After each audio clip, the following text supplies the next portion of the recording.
అందరికీ నమస్కారం. Welcome to మన తెలుగు టైమ్స్ ఛానల్. ఇస్తాంబుల్లో పాకిస్తాన్ మరియు ఆఫ్ఘనిస్తాన్ మధ్య జరిగిన శాంతి చర్చలు విఫలమయ్యాయి.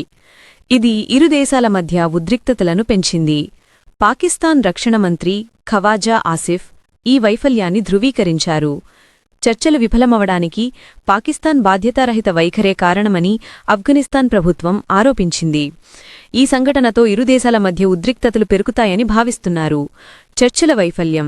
ఇస్తాంబుల్లో ఇరు దేశాల మధ్య జరిగిన తాజా రౌండ్ శాంతి చర్చలు ఎలాంటి ఒప్పందం లేకుండానే అర్ధాంతరంగా ముగిశాయి. ఆరోపణలు. చర్చలు విఫలమవడానికి పాకిస్తాన్ను ఆఫ్ఘనిస్తాన్లోని తాలిబాన్ పాలకులు బాధ్యులను చేస్తూ పాకిస్తాన్ బాధ్యతారహిత వైఖరిని ఆరోపించారు. రాబోయే పరిణామాలు. ఈ వైఫల్యం కారణంగా ఇరు దేశాల మధ్య ఘర్షణలు కొనసాగే అవకాశముందని భావిస్తున్నారు. ముందస్తు కాల్పుల విరమణ. గతంలో టర్కీ ఖతార్ మధ్యవర్తిత్వంతో ఇరు దేశాలు ఒక కాల్పుల విరమణకు అంగీకరించాయి. అయితే ఇస్తాంబుల్ చర్చలు విఫలమవడంతో ఆ ఒప్పందం కూడా ప్రశ్నార్థకంగా మారింది.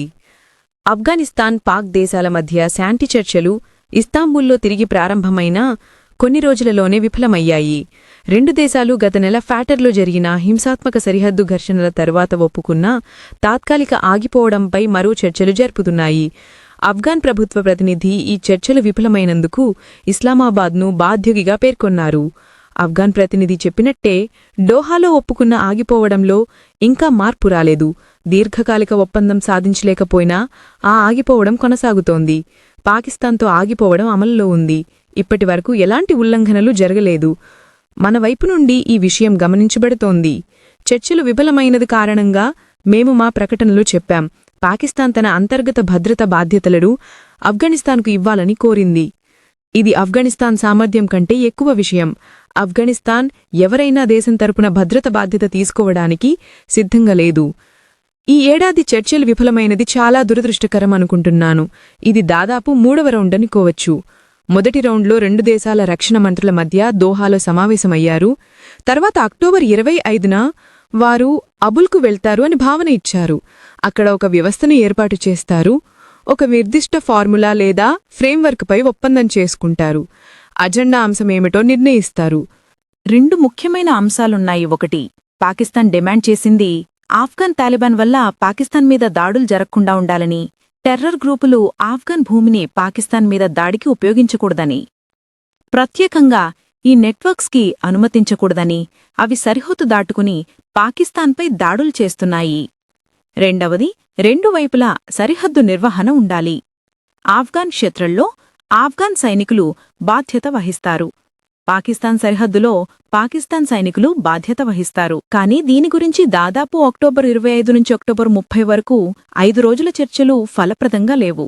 అయినప్పటికీ వారు 3 పాయింట్లు ఒప్పందం తీసుకొచ్చారు. అందులో మొదటిది ఆగిపోనున్న యుద్ధం పొడిగింపు. కాబట్టి యుద్ధం ఆగిపోవడం ఇంకా కొనసాగుతోంది. మీరు సరిగ్గా చెప్పారు గనక ఆ తర్వాత నవంబర్ 6-7 తేదీల్లో జరిగిన 2 రోజుల చర్చల్లో దురదృష్టవశాత్తు నాయకత్వం ప్రతినిధులు ఉన్నారు. పాకిస్తాన్ మరియు ఆఫ్ఘనిస్తాన్ 2 పక్షాల నేతలు ఉన్నారు. అయినప్పటికీ నేననుకుంటున్నాను ముందే మాట్లాడటం మొదలైంది.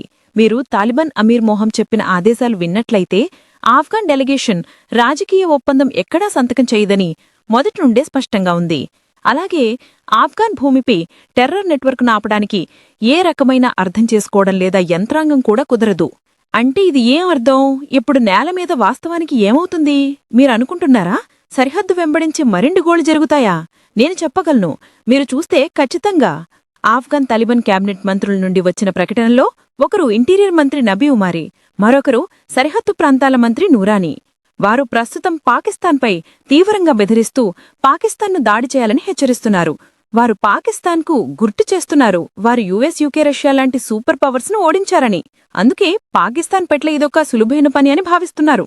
నా దృష్టిలో పాకిస్తాన్ ఇప్పటికే ఒక రెడ్ లైన్ గీసిందని అనిపిస్తుంది. పాకిస్తాన్ మీద మరో దాడి జరిగింది. పాకిస్తాన్ మాత్రం దీన్ని పక్కన్న దేశం నుండి ప్లాన్ చేసిందని నమ్మింది. అందుకే పాకిస్తాన్ కూడా ప్రతీకారం తీసుకుంటుంది. కాబూల్లోని ఉగ్రవాదుల అడ్డాలపై బాంబులు వేయడం, భక్తీకా ప్రాంతంలో, కాండహార్లో ఉగ్రవాదుల హైడౌట్లపై దాడులు చేయడం వంటివి చేస్తుంది. ఇప్పుడైతే స్పష్టమైంది. గత వారం రోజుల్లో కూడా తాలిబాన్ పాక్షికంగా సరైన నియంత్రణలో ఉన్నా టీటీపీ వైపు నుండి దాడులు గణనీయంగా తగ్గాయి. అక్టోబర్ 27 తర్వాత పెద్ద దాడులు జరగలేదు. ఆ సమయం నుంచే పాకిస్తాన్ కఠిన చర్యలు తీసుకుంటుంది.